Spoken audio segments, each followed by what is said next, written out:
Okay, thank you very much, Mildred. And with us this morning are two gentlemen, Kule Assam Singuzi Community Conservation Coordinator. Very good morning to you, sir. Fine, fine. And also Charles Tumwasije, Deputy Director Conservation, Uganda Wildlife Authority. Good morning, viewers. And welcome. Nice to be here. Welcome to our studio. So much is happening in the Uganda Wildlife Authority. And of late, we've got good news also coming in, indicating that soon we'll not be required to carry cash if we are going to, have fun in the parks or in the games or in zoo. But also this has raised a few questions here and there. But first and foremost, we're here for so many things. I'll first ask him or her, what are some of the projects running right now with the Uganda Wildlife Authority before going into the nitty-gritty of what is Uganda Wildlife Authority? Yeah, thank you, Moses, and thank you, Mildred, for hosting us. It's a pleasure to be here.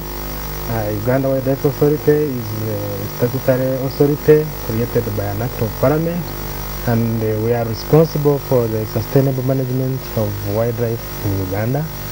We manage 10 national parks and 12 wildlife reserves, and we give guidance to community wildlife areas. We also manage wildlife outside protected areas. Of course, a lot has been happening in Uganda Wildlife Authority. We have had the wildlife card, which celebrated Kidepo at 50 just 2 weeks ago. Kidepo was 50 years old, and we celebrated it in Kampala. We are going to do another celebration in Karamoja because that is where Kidepo is. We've had a new board for now about 1.5 years at Uganda Wildlife Authority.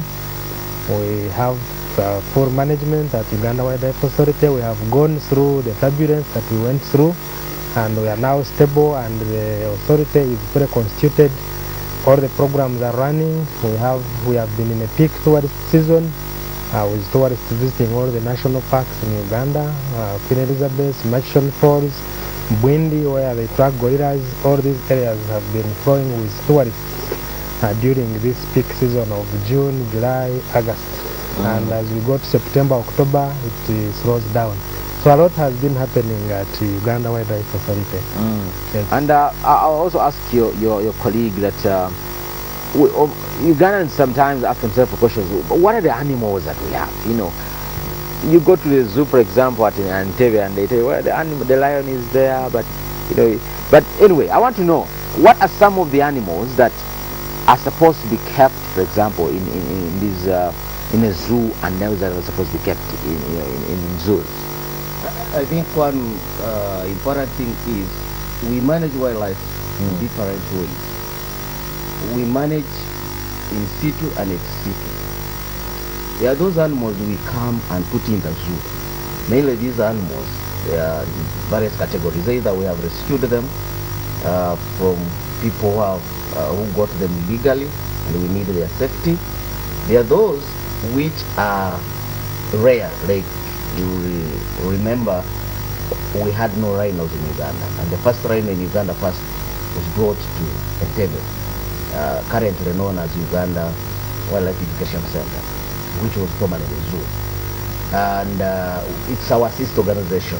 For us, we are Uganda Wildlife Authority, and we manage the animals in their natural habitat, the national parks and game reserves. The animals we have different animals, definitely.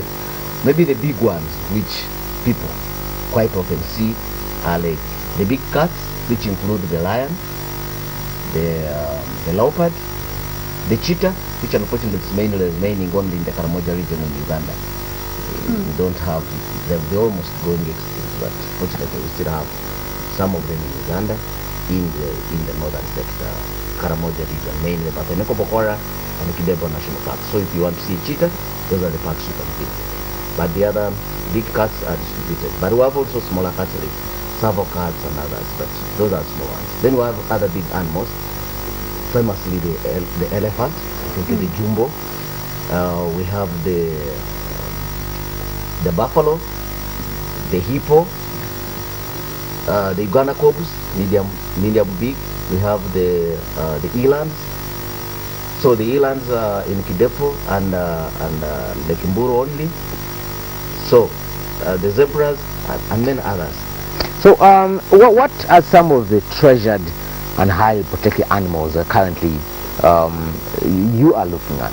Oh, top on the list, the gorilla. I think the gorilla, the mountain gorillas, to be precise, are the most treasured, I think, worldwide, because they are only remaining in the Virunga Massif. And fortunately, we have more than half of the world's population of the mountain gorillas in Bwindi and Mugainga. That's one of the treasured animals. Then we come down to the lions, we go to the elephant. Yeah, very, very important. It is under intensive pressure from poachers because of its tusks. We also have the rhinos. We have them in Ziwa, we have them in the UA. The cheetah, the leopard, all these are treasured animals. I want to chip in and add that yes, from the tourist point of view, there is what we call the Big Five. When people go to visit areas in Africa, Africa is known for the Big Five. Now in Uganda, we have what we call the Big Five plus two. The Big Five are the elephants, the buffalo, the lion, the leopard, and the rhino. Now we have all those, but we also have the mountain gorilla and the chimp. So in Uganda, we are talking of the Big Five plus two, which makes Uganda a very unique area in terms of tourist attraction. But also we have the landscape, you know, the Rwenzoris. You have snow on the top of the Rwenzoris, and the Rwenzoris are seated on the equator.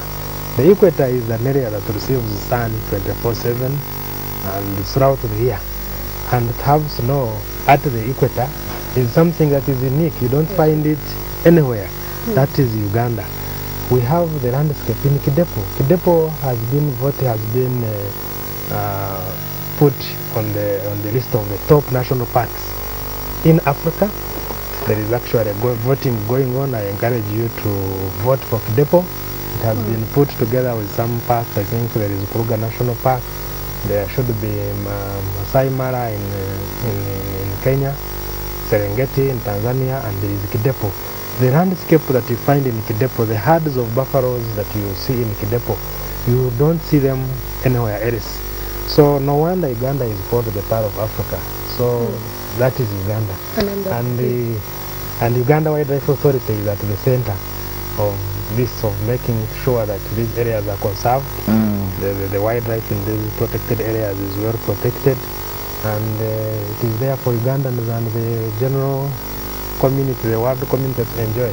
And of course, with all that beauty that we are seeing, you know, in Uganda and the tourists coming in the country, questions have always been, how do I, a local Ugandan, benefit from that? You know, because tourism is one very silent, can I say, source of income to the country that people don't look at as a very big honor. And well, how does a Ugandan really sometimes benefit, and where does your money go? Yeah, thank you. That is a very good question. Actually, the tourism is the only sector in Uganda where everybody, majority of people benefit. And I will just give a simple illustration. Take a look at a tourist who has arrived at Entebbe. He pays for a visa at the airport. So the government makes money through the visa. He is picked by a tour operator. The tour